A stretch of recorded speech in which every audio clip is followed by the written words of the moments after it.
Hello everybody, today we are going to study class 8 history chapter 3 ruling the countryside.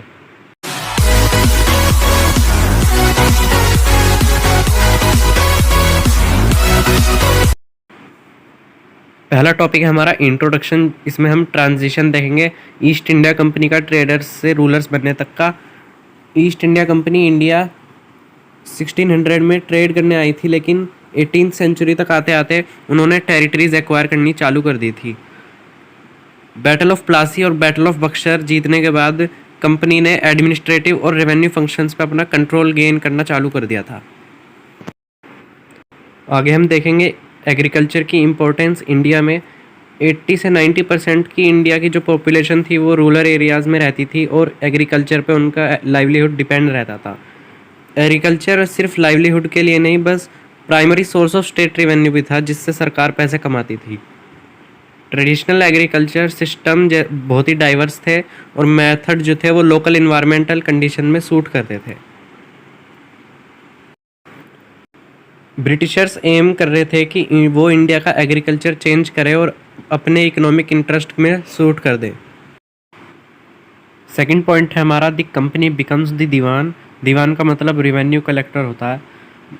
Battle of Buxar जो कि 1764 में हुई थी, वो ईस्ट इंडिया कंपनी और मीर कासिम जो बंगाल के नवाब थे, शुजा-उद-दौला जो अवध के नवाब थे और शाह आलम दी सेकंड जो मुग़ल एम्परर थे, इन्होंने अलायंस बनाई थी ईस्ट इंडिया कंपनी से लड़ने के लिए। इस बैटल में ईस्ट इंडिया कंपनी जीत गई थी और उन्हें पॉलिटिकल और मिलिट्री डोमिनेंस ईस्टर्न इंडिया में मिल गई थी। दीवानी ऑफ बंगाल 1765। मुग़ल एम्परर ने ईस्ट इंडिया कंपनी को दीवानी राइट्स ग्रांट कर दिए थे, जिससे अलाउ हो गया जो ईस्ट इंडिया कंपनी है वो रिवेन्यू कलेक्ट कर पाए बंगाल से, बिहार से और उड़ीसा से। जो कि नवाब थे उन्हें नॉमिनल अथॉरिटी तो मिल गई, लेकिन असली पावर ईस्ट इंडिया कंपनी के हाथों में ही थी।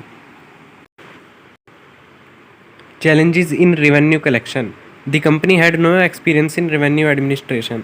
जो ईस्ट इंडिया कंपनी है उन्हें कोई एक्सपीरियंस नहीं था रेवेन्यू कलेक्शन में और टैक्स कलेक्शन में, क्योंकि वो एक ट्रेडिंग कंपनी की तरह आई थी और वो गवर्निंग बॉडी नहीं थी पहले से कोई।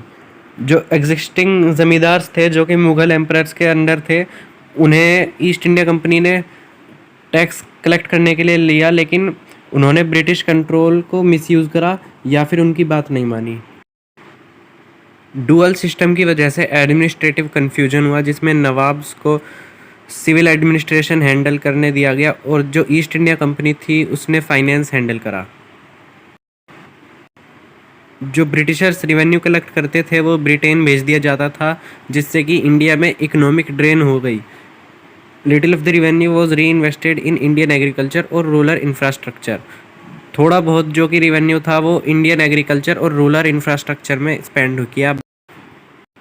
थर्ड टॉपिक हमारा revenue for the company. East India company को रिवेन्यू की ज़रूरत क्या थी? फर्स्ट है इसमें इंडियन रूलर्स और यूरोपियन राइवल्स के अगेंस्ट लड़ने के लिए उन्हें रिवेन्यू की ज़रूरत थी। सेकंड है इसमें लार्ज स्टैंडिंग आर्मीज़। वो इतनी बड़ी आर्मी उन्होंने बना रखी थी, उसको मेंटेन करने के लिए British officials and their lavish lifestyle. Lavish lifestyle का यहाँ पे मतलब है बहुत ही स्पेंडिंग वाली लाइफस्टाइल, बहुत ही पैसे खर्च करके, जिसमें हाई एंड क्लोथिंग, महंगे घर, पार्टी होस्ट करना, ये सब रहता है। To fund growing trade and profit for shareholders. Initial mismanagement. इसमें रेवेन्यू टारगेट जो थे बहुत ही विदाउट प्रॉपर असेसमेंट के सेट कर दिए गए थे, जो कि लैंड फर्टिलिटी और लोकल कंडीशंस के हिसाब से नहीं बनाए गए थे। 1770 में द ग्रेट बंगाल फेमाइन आया, जिससे बहुत ज़्यादा लोगों की डेथ हुई। लगभग 1 करोड़ लोग यानी कि 10 मिलियन पीपल इसमें मर गए थे, लेकिन रेवेन्यू डिमांड्स हाई थी, उनमें कोई चेंज नहीं आया था। Failures of early system. Mismanagement से डिक्लाइनिंग प्रोडक्टिविटी हुई। जो कि लोकल फार्मर्स थे और ज़मींदार थे, वो कंपनी पॉलिसीज़ को रेजिस्ट करते रह गए। फोर्थ पॉइंट है हमारा the problem of agriculture. Traditional system जो था वो विलेज लेवल डिसीजन मेकिंग और कोऑपरेशन पे बेस्ड था। टैक्सेस जो थे वो शेयर ऑफ द प्रोड्यूस थे, वो फिक्स्ड नहीं थे। जो फार्मर्स थे उनके पास लैंड के लिए कस्टमरी राइट्स थे। अब हम देखेंगे चेंजेस क्या क्या हुए ब्रिटिश रूल के अंडर। रेवेन्यू डिमांड जो थी वो इनफ्लेक्सिबल हो गई। टैक्सेस जो थे वो अब कैश में पेड होने थे। Dependency on monsoons, Indian agriculture जो था वो रेन पे डिपेंडेंट था। ड्रॉट यानी सूखा पड़ना या फिर ज़्यादा बारिश से भी क्रॉप जो थी वो डिस्ट्रॉय हो जाती थी। ब्रिटिशर्स ने इरिगेशन में या फिर स्टोरेज सिस्टम में कोई भी इन्वेस्टमेंट नहीं करा। Role of money lenders, with revenue in cash peasants took loans from sahukars. अब क्योंकि जब उन्हें रिवेन्यू कैश में पे करना होता था, फार्मर्स ने साहूकार से लोन लेने चालू कर दिए बहुत ही इंटरेस्ट रेट हाई पे। अगर वो लोन अपना नहीं चुका पाए साहूकार से, इसका मतलब उनकी जो ज़मीन थी वो साहूकार ले लेते, मनी लेंडर्स ले लेते और वो लैंड लॉस फार्मर्स हो जाते। फिफ्थ पॉइंट है द रियोटवरी एंड महलवरी सिस्टम्स, जिसमें कि परमानेंट सेटलमेंट 1793 जो कि लॉर्ड कॉर्नवालिस से इंट्रोड्यूस कराया गया था, जो कि बंगाल, बिहार और कुछ पार्ट उड़ीसा के इंट्रोड्यूस हुआ था। ज़मींदार जो थे उनको owners of the land declare कर दिया गया था, यानी कि अब ज़मीन ज़मींदार की थी। ज़मींदार टैक्स कलेक्ट करते थे और फिक्स रिवेन्यू देते थे कंपनी को। जो अमाउंट था वो परमानेंट था और उसे चेंज नहीं किया जा सकता था। इस सेटलमेंट का कॉन्सिक्वेंस क्या हुआ? ज़मींदार जो थे वो पैसे नहीं दे पाए और उनसे उनकी ज़मीन छीन ली गई। उन्होंने फार्मर्स को एक्सप्लॉइट करा, उनसे हाई रेंट चार्ज करे। जो फार्मर्स थे उनको कोई लीगल प्रोटेक्शन या फिर ओनरशिप राइट्स नहीं दिए गए। रियोतवरी सिस्टम जो था वो थॉमस मुनरो और कैप्टन रीड ने इंट्रोड्यूस करा था मद्रास में और बॉम्बे की कुछ प्रेसिडेंसीज में। डायरेक्ट सेटलमेंट हुआ था कंपनी में और इंडिविजुअल पेजेंट यानी रियोट में। Revenue assessed on soil quality and crop type. इस रियोटवरी सिस्टम का कॉन्सिक्वेंस क्या हुआ? जो इंडिविजुअल फार्मर्स थे उन्होंने ही सारे रिस्क उठाए क्रॉप फेलियर के और सूखे पड़ने के। रेट्स जो थे वो हाई हो गए और उनसे उनकी ज़मीन छीन ली गई। प्रोडक्टिविटी इम्प्रूवमेंट्स में कोई इन्वेस्टमेंट नहीं किया गया। 1882 में आता है महलवारी सिस्टम। महलवारी सिस्टम 1882 में नॉर्थ वेस्टर्न प्रोविंसेस में इंट्रोड्यूस किया गया था। ये इंट्रोड्यूस करा था होल्ट मैकेंजी ने और उसे बाद में रिवाइज किया था जेम्स थॉमसन ने। Revenue was assessed on an entire village Mahal collectively. जो रिवेन्यू था वो पूरे विलेज से एक साथ लिया गया था, जिसे महल कहा गया है। लैंड होल्डर्स जो थे with in the Mahal were jointly responsible अगर वो ब्रिटिशर्स को रिवेन्यू पे नहीं कर पाए तो। इसके कॉन्सिक्वेंसेस क्या क्या हुए? Similar issues like ryotwari system, जैसे जैसे इश्यूज रियोतवारी सिस्टम में देखे गए वैसे इश्यूज इसमें भी हुए। कम्युनल रिस्पॉन्सिबिलिटी और सोशल टेंशंस को इसने बहुत इंक्रीज किया। क्रॉप प्रोडक्शन एंड डिमांड, जो ब्रिटिशर्स थे वो रॉ मटेरियल की डिमांड कर रहे थे। जैसे कि ब्रिटिश टेक्सटाइल इंडस्ट्री को कॉटन चाहिए थी, इंडिगो जो थी वो क्लॉथ डाई करने के लिए यानी कलर करने के लिए यूज़ किया जाता था। Opium was exported to China, opium को चाइना एक्सपोर्ट किया जाता था और टी को इंपोर्ट करा जाता था एक्सचेंज में। Commercial crops over food crops, British policies prioritise export oriented crops. Farmers were forced to grow indigo, cotton and opium over rice, wheat and pulses. Britishers ने फार्मर्स को फोर्स किया indigo, cotton और opium grow करने के बजाय वो rice, wheat और pulses को ग्रो करें। Famines and food shortages, 18th और 19th सेंचुरी में इंडिया ने बहुत सारे फेमाइंस को बार बार विटनेस किया। एग्जाम्पल के लिए जैसे ग्रेट फेमाइन 1876 से 1878 तक हुआ और बंगाल फेमाइन जो 1943 में हुआ। ये लैक ऑफ फूड प्रोडक्शन और ब्रिटिशर्स की वजह से हुआ था। मार्केट कंट्रोल, ब्रिटिशर्स ने क्रॉप्स के लिए प्राइस फिक्स कर दिए।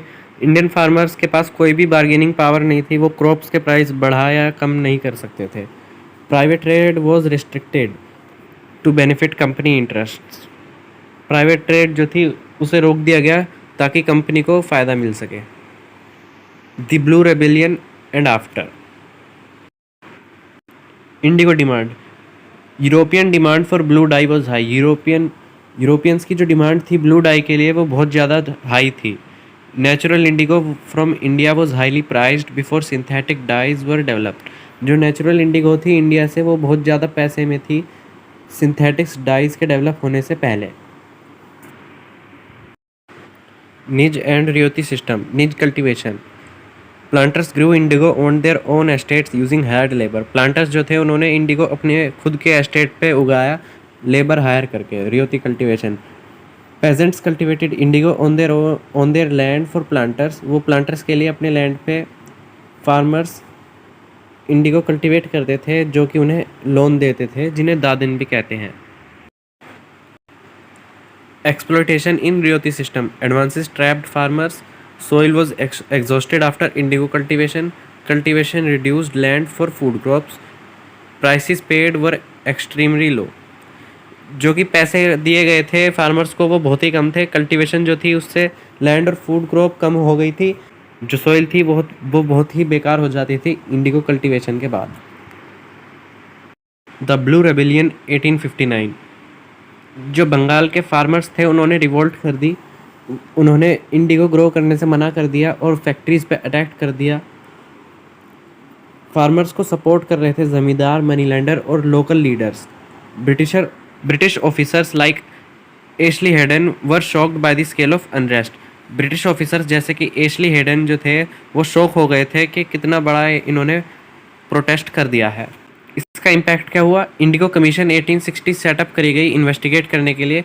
इन्वेस्टिगेशन में पता चला कि ये गलती प्लांटर्स की वजह से हुई है। इंडिगो की डिक्लाइन हो गई बंगाल में और बिहार को नेक्स्ट सेंटर बना दिया गया इंडिगो के लिए। सिंथेटिक डाइज जो थी वो इंडिगो से रिप्लेस हो गई 19th सेंचुरी के एंड आते आते। अब हम देखेंगे conclusion. Economic exploitation. British revenue policies जो थी उन्होंने प्रॉफिट को ज़्यादा प्रायोरिटाइज किया सोसाइटी के वेलफेयर से ज़्यादा। रूरल डिस्ट्रेस वाइड स्प्रेड हो गया और क्रॉनिक हो गया।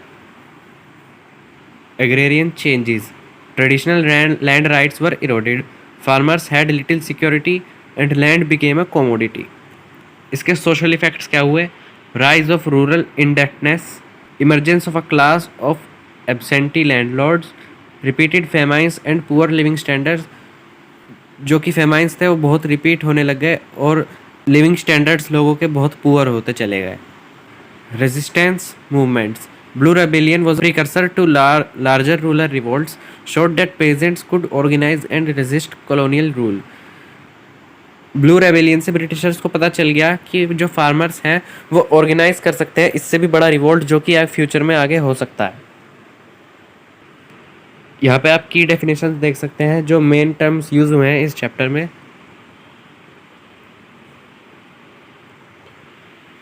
और यहाँ पूरे चैप्टर की टाइमलाइन।